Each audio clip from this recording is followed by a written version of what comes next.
Adiyogi 112 फुट्र शिवंक statue जेनटा कि Isha foundation yoga and retreat center Coimbatore अच्छे। तो आज आसन देखमा सेन केन्ता कि आमे जाई पारमा गोटे दिन भितर केन केन जगह बुली पारमा आउ ईसा फाउंडेशन भितर कॉटेज केन्ता कि बुक करि पारमा।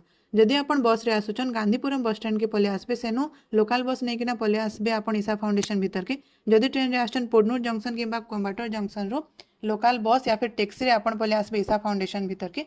ईसा फाउंडेशन रे जदि आपण को कॉटेज बुक करबार अच्छे तो गूगल ले जाइकिना ईसा कॉटेज सर्च करबे। पहला जेन आपन को आसबा लिंक ईसा इंडिया IBE तार भीतर के जाइकिना बुक करि पारबे कॉटेज।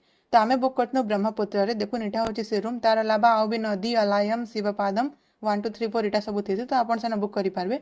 बुक करि सारला परे आपन सेन के जाइकिना चेक इन करबे। आ चेक इन करि सारला परे फ्रेश हेकिना 10:30 बजे आडे बाहरी पड़बे। आ लिंग भैरव भी दर्शन करबे। 11 बजे ध्यान लिंगम रो दर्शन करिना 12:30 बजे आडे मेल माने सूर्यकुंड और फीमेल माने चंद्रकुंड स्नान करि पारबे। आ सबकन मेन अट्रैक्शन जेनटा मते पर्सनली बहुत भल लागला सेटा थिला 7:30 पर लाइट शो। सेटा देखबाटा बिल्कुल भी नहीं भूलबे। लाइट शो चलसी 45 मिनिट 7:15 नु स्टार्ट होकिना चलसी 8 बजे तक। बट बहुत भीड़ ऐसा तो आपन प्रिफर करबे टी जल्दी आसबार लगे। आपन को जिते जल्दी आसी पारबे सेते बेटर व्यू रे आपन सेना देखि पारबे। जदि फुल डिटेल्स जानबार अच्छे आउ काना काना आमे कोनु जे तो मोर ब्लॉग आपन जिना मोर चैनल रे देखि पकोन।